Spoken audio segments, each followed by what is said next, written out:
Sudah kelihatan ya, Ya, Bapak Ibu? Sudah kelihatan, Bu.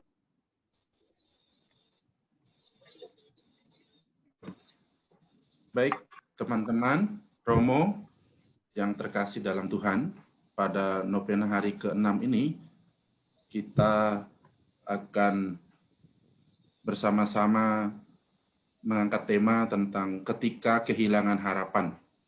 Wah, tema ini sangat menarik ya, karena kadang-kadang dalam menghadapi situasi tertentu kita juga kadang-kadang kehilangan harapan.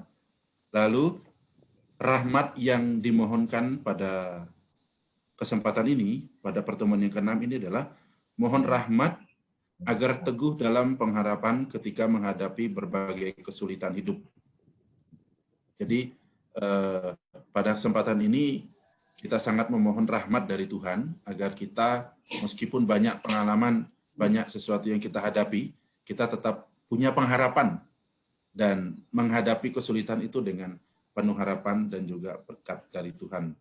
Oleh karena itu, mari kita mengawali pertemuan kita dengan menandai diri kita dengan tanda kemenangan Tuhan kita Yesus Kristus, dalam nama Bapa dan Putra dan Roh Kudus. Amin.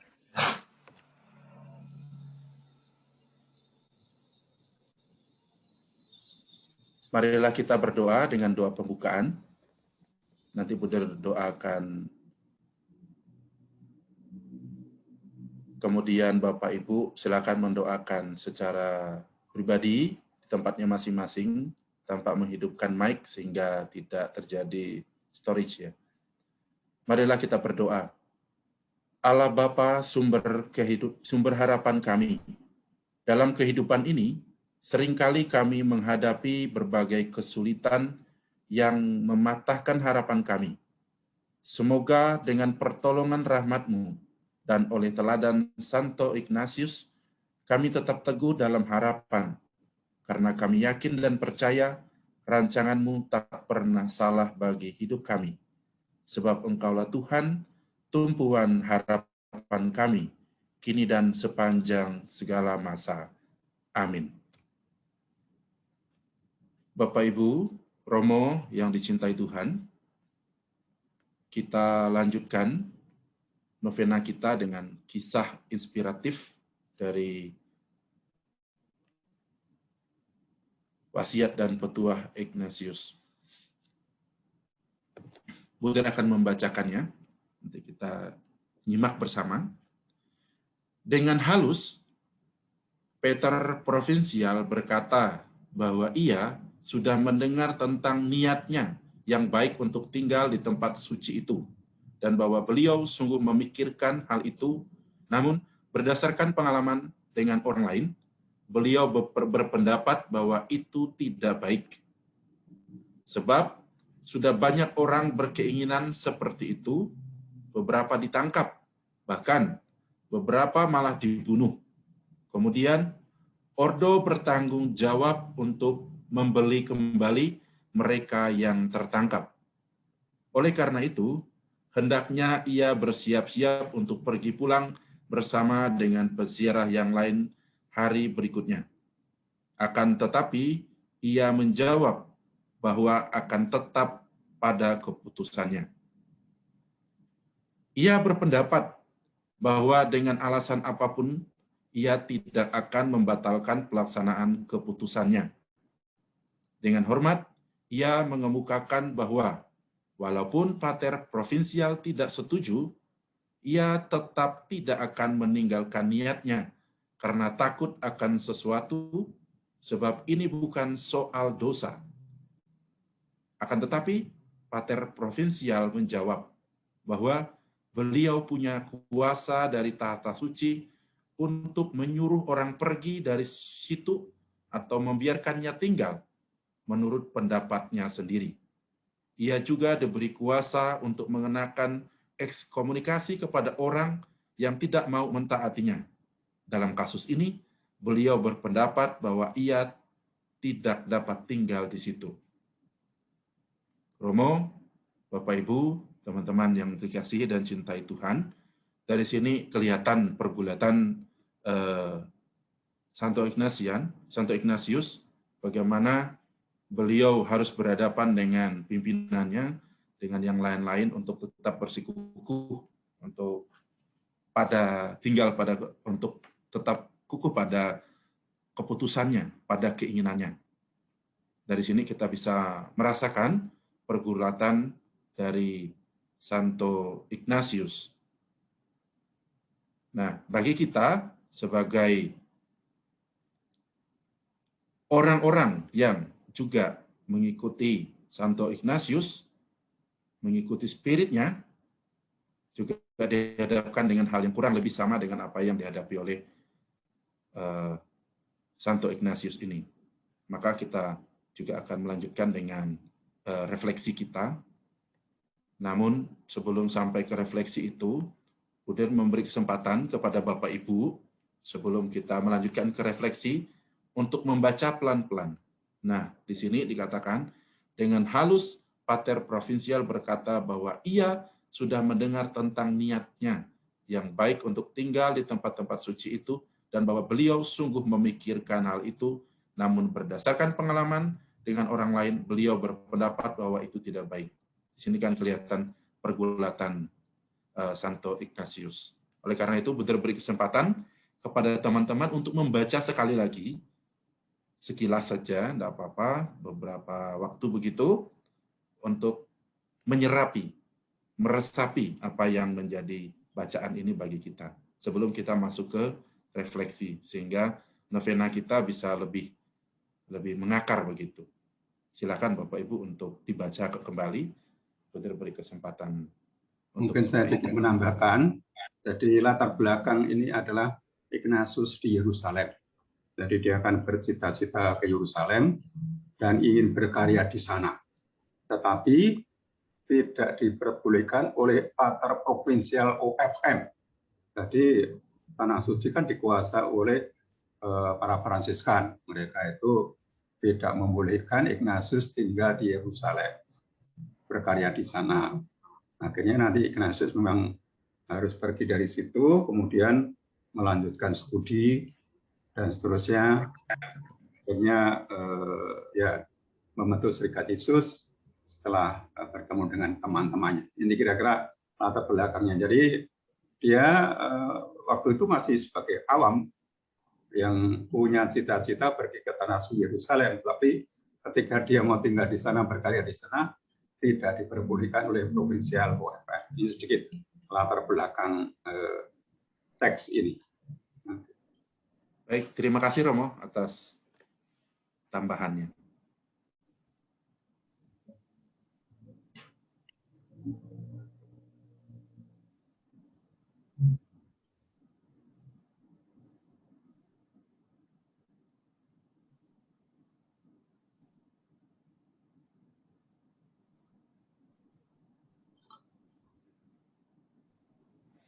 Baik, Bapak Ibu, Romo, kita lanjutkan dengan refleksi kita.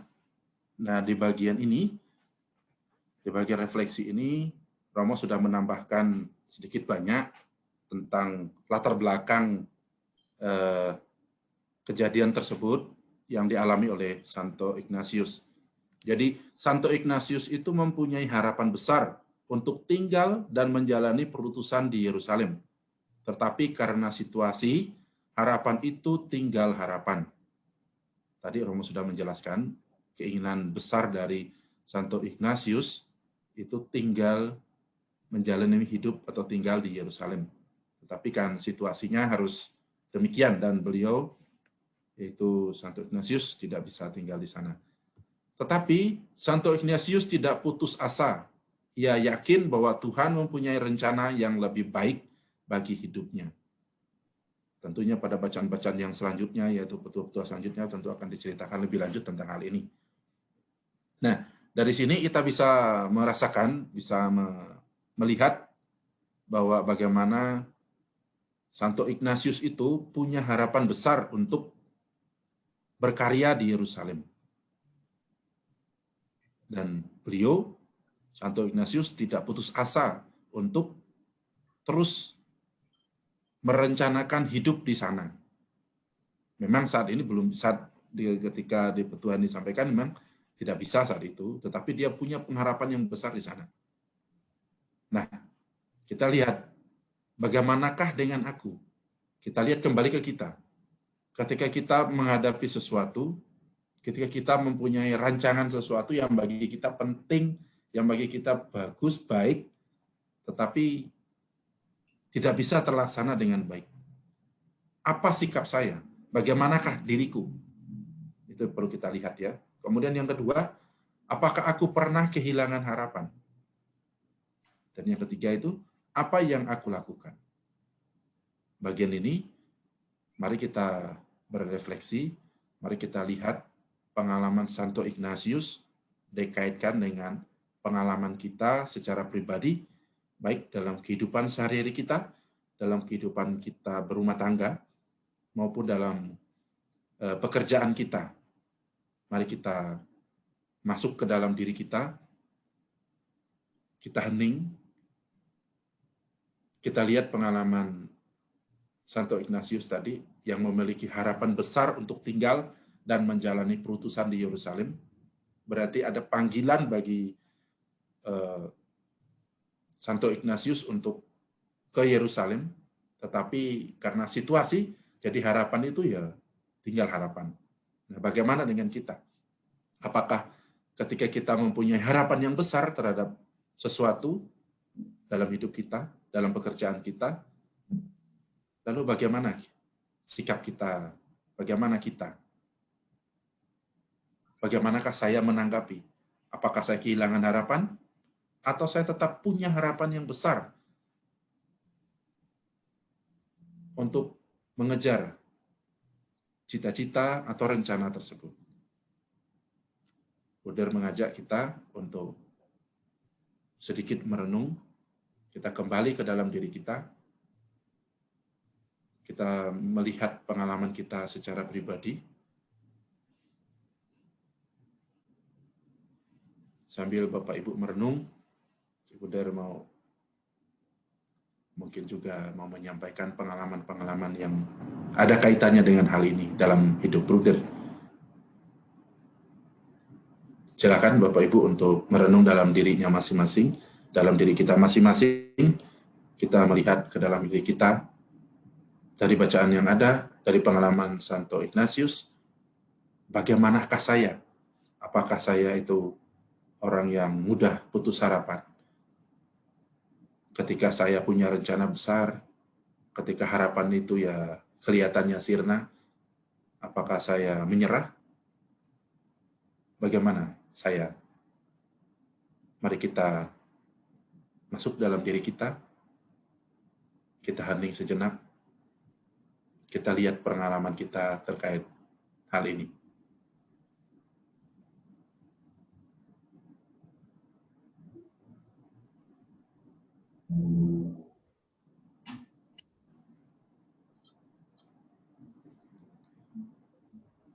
Santo Ignatius Loyola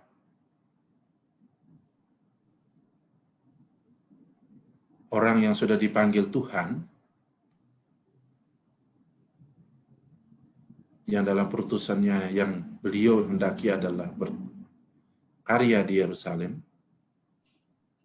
berarti ada panggilan untuk ke sana. Namun, karena satu dan lain hal, beliau harus mengurungkan niatnya untuk itu. Namun, Santo Ignatius Loyola tidak putus harapan. Beliau masih mempunyai rencana-rencana besar untuk itu.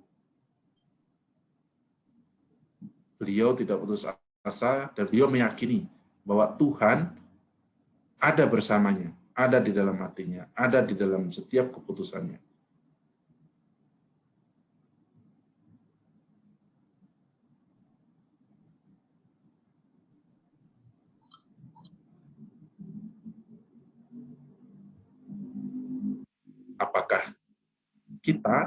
Apakah saya dalam keputusasaan masih mempunyai pengharapan, masih mempunyai keyakinan bahwa Tuhan selalu bersama saya? Apakah saya juga bahkan patah arang,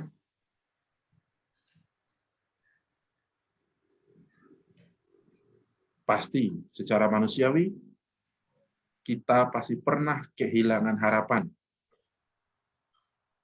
Sebagai manusia tentu kita pernah mengalami. Namun selebihnya, apakah kita yakin bahwa saya tidak sendiri, saya memiliki Tuhan yang baik, yang senantiasa memberikan harapan untuk saya. Mungkin bukan ini momennya, mungkin bukan ini kesempatannya bagi saya, tetapi pada kesempatan lain, mungkin Tuhan akan memberikan harapan baru, yang mungkin lebih luar biasa dari apa yang saya rencanakan, yang saya rancang hari ini.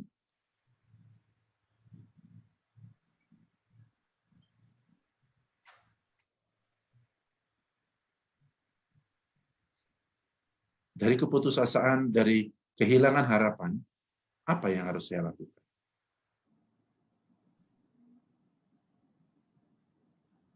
Ignatius Loyola sudah memberi teladan untuk kita, yaitu beliau meyakini bahwa Tuhan memiliki rencana besar untuk hidupnya di masa-masa yang akan datang. Artinya bahwa Ignatius Loyola selalu menempatkan Tuhan sebagai yang utama dan terutama dalam setiap apa yang dilakukannya. Itu menandakan, itu menunjukkan bahwa kehidupan doa, kehidupan refleksi, kehidupan diskresinya itu tinggi.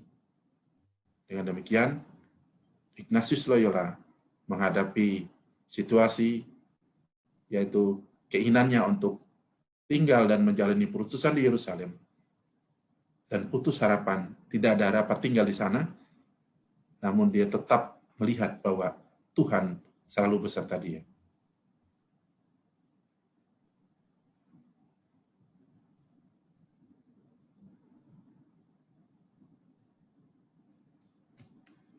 Romo, teman-teman, Bapak Ibu yang dicintai Tuhan, dari refleksi ini, dan juga tentu kita punya refleksi sendiri-sendiri terkait hal ini, Putri yakin lewat teladan Santo Ignatius, kita menemukan banyak hal yang bisa kita pelajari, banyak hal yang bisa kita teladani. Karena itu, kita sebagai satu keluarga besar, Canisius, selalu memiliki harapan di masa-masa yang akan datang. Demikian, kita lanjutkan ke kegiatan selanjutnya, yaitu doa tahun Ignatian.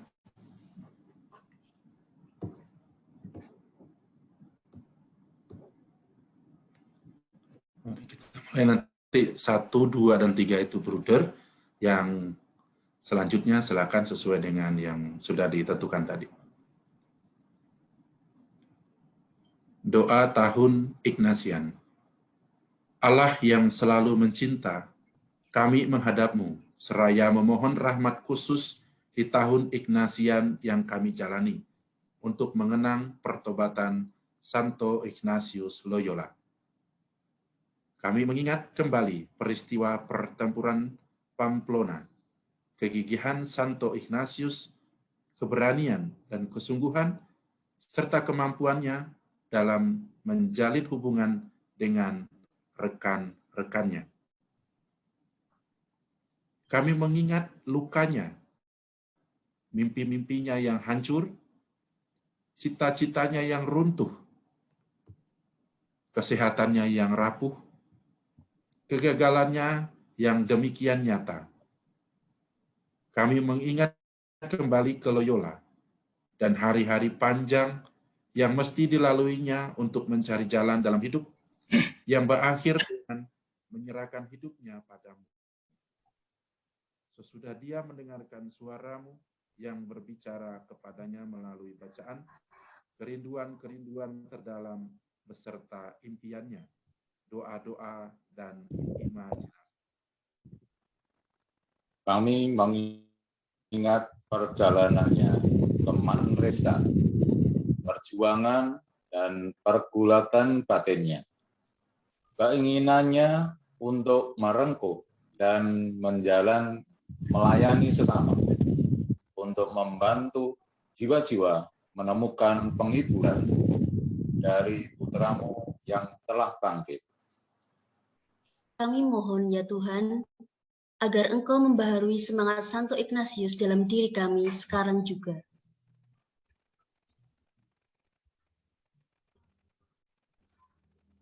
Seperti Santo Ignatius, semoga kami tumbuh memiliki kepercayaan penuh pada Roh Kudus, dengan setia mengikuti bimbingan Roh Kudus, dengan tidak mendahului atau ketinggalan dalam mendengarkan bimbingannya.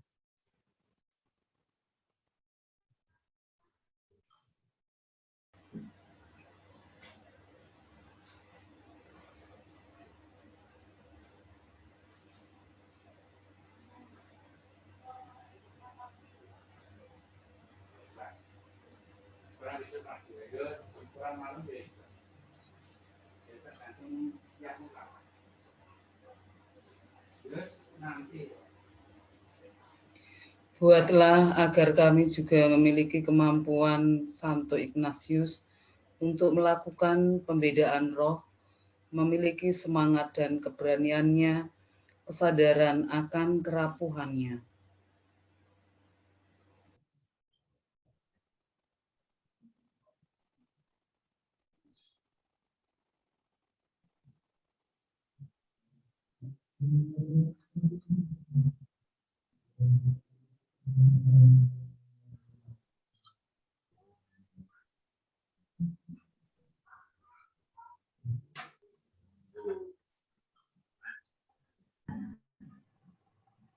Mas Yogi,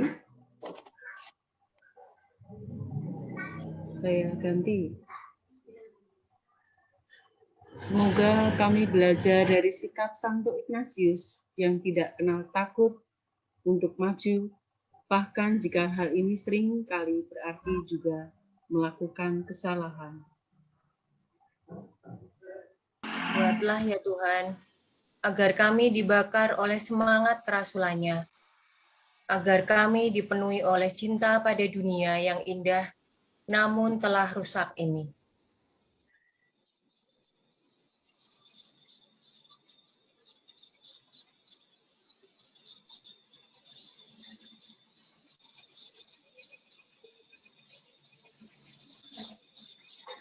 Bantulah kami ya Tuhan, untuk menyingkirkan wawasan-wawasan kami yang sempit, segala prasangka mengenai diri kami, mengenai orang lain, dan mengenai dunia, dan agar kami bisa melihat sesuatu dengan mata baru.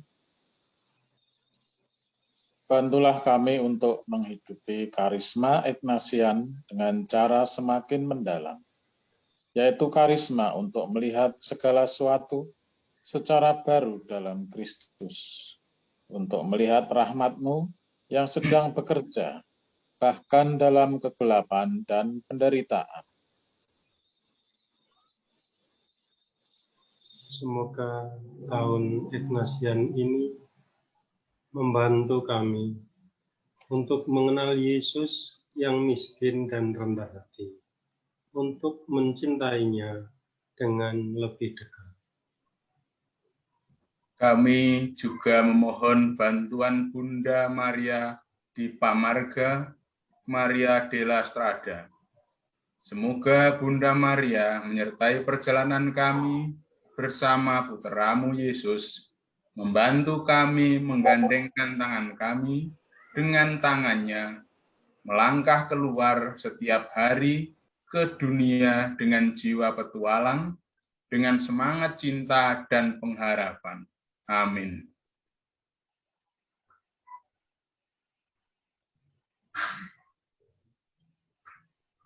Terima kasih kepada teman-teman. Kita sudah mendoakan doa Ignatian. Sekarang kita lanjutkan dengan doa penutup.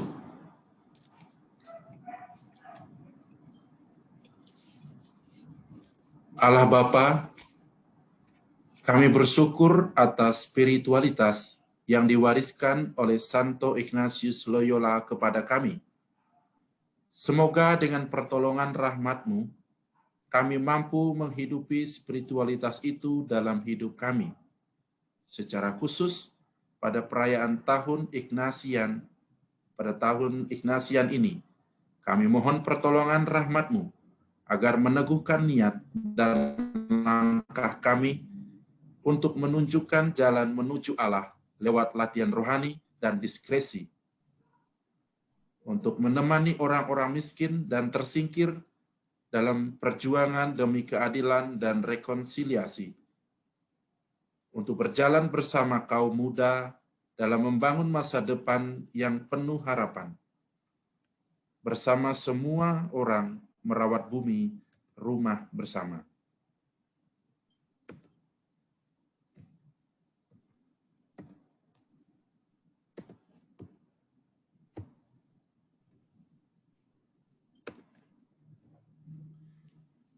Semoga melalui langkah-langkah kecil, secara pribadi maupun dalam komunitas, serta bersama setiap orang yang berkehendak baik, kami mampu senantiasa menimbah rahmat-Mu dalam dunia yang sedang dan akan terus berubah, sehingga pada akhirnya, betapapun sederhananya hidup kami dapat berbuah menjadi tanda kasih dan kehadiran-Mu yang menyelamatkan.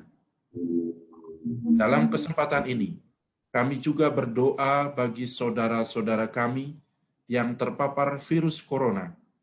Jamahlah sumber sakit mereka, dan semoga melalui pengobatan yang diterima, dapat segera pulih dan sehat kembali. Semua ini kami mohon kepadamu dalam nama Yesus, dalam nama Tuhan Yesus Juru Selamat kami, yang hidup dan berkuasa bersama Bapa dan Roh Kudus, kini sepanjang segala masa. Amin. Mari kita lanjutkan, Bapak Ibu. Kita doakan secara bersama-sama. Nanti biar yang mic-nya dihidupkan hanya Bruder. Bapak Ibu silakan doakan di tempatnya masing-masing. Doa untuk melawan COVID-19. Kita doakan bersama-sama. Bapa yang Maha Rahim dan penuh belas kasih, kami datang kepadamu dalam kesesakan kami untuk mencari perlindungan-Mu terhadap virus COVID-19 yang meresahkan, bahkan telah merenggut begitu banyak nyawa. Kami mohon kepadamu untuk melingkupi kami dengan kasih penyembuhan-Mu, untuk menghalau ketakutan akan penyakit dan kematian, dan agar kami semakin percaya kepadamu. Kami berdoa agar Engkau membimbing orang-orang yang ditugaskan untuk menemukan penyembuhan untuk penyakit ini dan untuk membendung penularannya.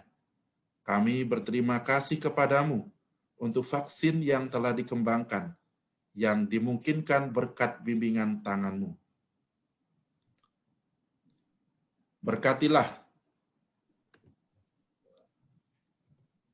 Berkatilah berbagai upaya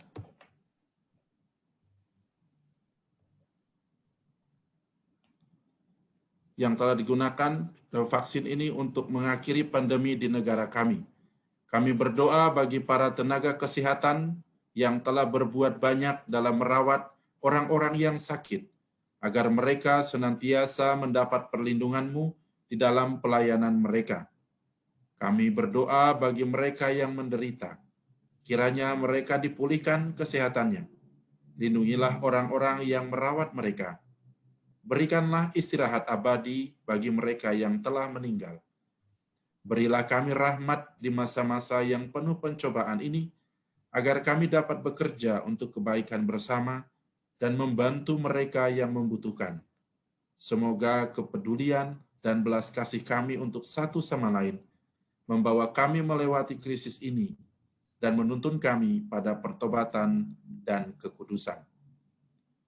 Kabulkanlah semua permohonan ini dengan pengantaran Tuhan Yesus Kristus Putra-Mu, yang hidup dan berkuasa bersama Engkau dalam persekutuan dengan Roh Kudus, Allah, kini dan sepanjang segala masa.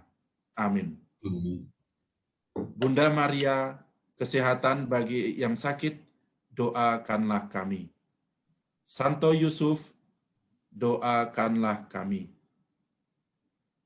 Santo Rafael, Sang Malaikat Agung, doakanlah kami. Santo Rochus, doakanlah kami. Selanjutnya mari kita doakan doa Bapa kami. Salam Maria, kemuliaan terpujilah secara bersama-sama. Bapa kami yang ada di surga, dimuliakanlah namamu. Datanglah kerajaanmu, jadilah kehendak-mu di atas bumi seperti di dalam surga. Berilah kami rezeki pada hari ini, dan ampunilah dosa kami, dan janganlah masukkan kami ke dalam pencobaan, tetapi bebaskanlah kami dari yang jahat. Amin. Salam Maria, penuh rahmat Tuhan sertamu. Terpujilah engkau di antara wanita, dan terpujilah buah tubuhmu Yesus. Santa Maria, Bunda Allah, doakanlah kami yang berdosa ini, sekarang dan waktu kami mati. Amin. Kemuliaan kepada Bapa dan Putra dan Roh Kudus, seperti pada permulaan, sekarang selalu, dan sepanjang segala abad. Amin. Terpujilah nama Yesus, Bunda Maria, dan Santo Yosef, sekarang dan selama-lamanya. Santo Ignatius Loyola, doakanlah kami. Amin.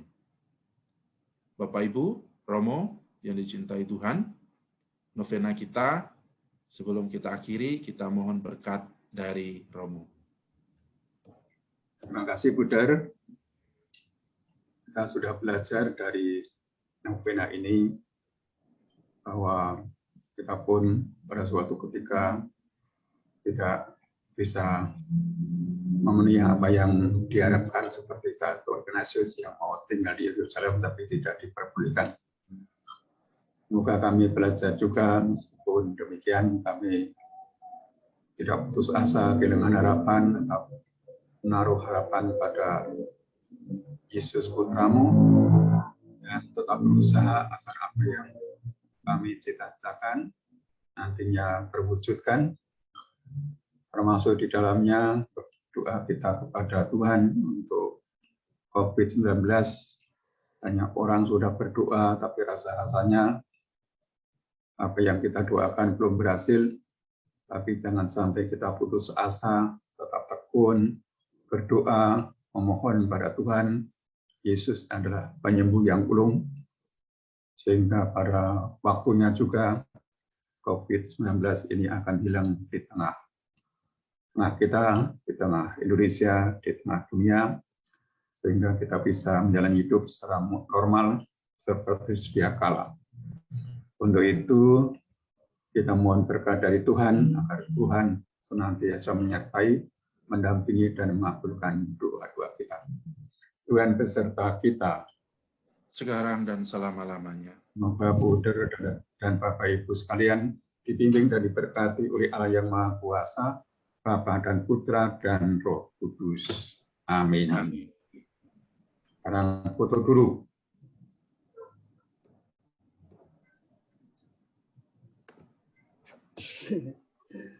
Fotonya dari kamera. Pak Haryo difoto dari kamera. Ya. Terima kasih, Bruder, sudah berkenan untuk memimpin. Besok Pak Petrus katanya masih dari Semarang. Terima kasih semuanya, Romo, Bapak Ibu, teman-teman, Jogja, Solo, Semarang, Magelang. Tapi besok Terima Google juga masih Bu Rini, Google bisa ikut Bapak lagi Ibu nih. semuanya. Boleh, Romo, boleh. Ya. Bagus, ya. Romo. Ya. Saya lihat novenanya tidak pada umumnya, Romo.